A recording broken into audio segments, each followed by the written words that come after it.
इस वीडियो में जिस ड्रग का रिव्यू करने वाला हूँ उसका नाम है अरोरा और ये फिरोज सन्स की प्रोडक्ट है और इसके अंदर जो एक्टिव ड्रग आती है वो है रोजुवा स्टैटिन 10 मिलीग्राम्स में आती है। और जैसे मैंने बात की, ये स्टैटिन है। स्टैटिन वो क्लास ऑफ ड्रग्स है जो इंसान के कोलेस्ट्रॉल को कंट्रोल में रखता है कि अगर कोई इंसान मोटापे का शिकार है और उसको कोलेस्ट्रॉल भी बहुत बड़ा रहता है तो वो इस मेडिसिन का इस्तेमाल करता है। इसकी कम से कम डोज 5 मिलीग्राम में आती है, फिर 10 मिलीग्राम, 20 मिलीग्राम और 40 मिलीग्राम में ये अवेलेबल है और इसकी टैबलेट्स कुछ इस तरह से आपको दिखाई देंगी।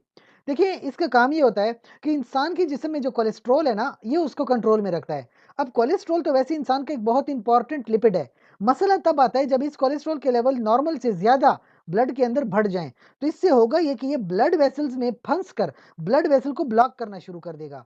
अब अगर ब्लड वेसल को ब्लॉक करना शुरू कर दे, तो ब्लड फ्लो जो होता है वो रुक जाता है। तो अगर कोई ब्लड वेसल के एंड पे कोई ऑर्गन है, जैसे हार्ट हो सकता है, ब्रेन हो सकता है, वहाँ पे ब्लड नहीं जाएगा, तो इंसान को हार्ट अटैक भी हो सकता है, स्ट्रोक भी हो सकता है, बड़ी सारी मसले मसाइल हो सकते हैं।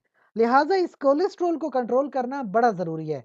ये जो आपके पास मेडिसिन है रोज़ुवास्टैटिन, ये कोलेस्ट्रॉल की सिंथेसिस को बिल्कुल ही बंद करवा देती है। तो कोलेस्ट्रॉल नहीं बनेगा, तो कोलेस्ट्रॉल के लेवल कंट्रोल में रहेंगे। अब आप ये टैबलेट लेते कैसे हो? चाहे तो खाने के साथ लो, चाहे खाने के बगैर लो, इससे कोई फ़र्क नहीं पड़ता। बस आपने टैबलेट को चबाना नहीं है, पूरा का पूरा निगल जाना है। और ये जो बीमारी में इस्तेमाल होता है उसका नाम है हाइपर कोलेस्ट्रोलीमिया। हाइपर का मतलब होता है ज़्यादा कोलेस्ट्रॉल और इमिया का मतलब होता है ब्लड।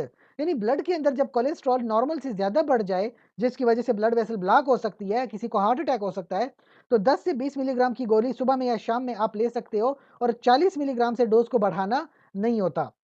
या फ़र्ज़ कीजिए किसी को ऑलरेडी ना एथेरोस्क्लेरोसिस है, यानी उसकी ऑलरेडी ब्लॉकेज हो रही है, तो फिर आप ये टैबलेट लेते हो 10 से 20 मिलीग्राम की दिन में एक बार ना, तो इससे एथेरोस्क्लेरोसिस बड़ी स्लो डाउन हो जाती है।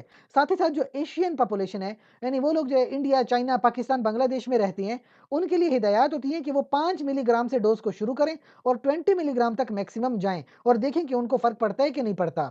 साथ ही साथ अगर किसी को इस मेडिसिन से एलर्जी है, तो वो इस मेडिसिन को इस्तेमाल ना करे, या अगर किसी के लिवर का मसला है तब भी वो मेडिसिन को इस्तेमाल ना करे, या फिर प्रेगनेंसी में कोई मेडिसिन हो तो गायनेकोलॉजिस्ट के मशवरे के मुताबिक इस्तेमाल करें।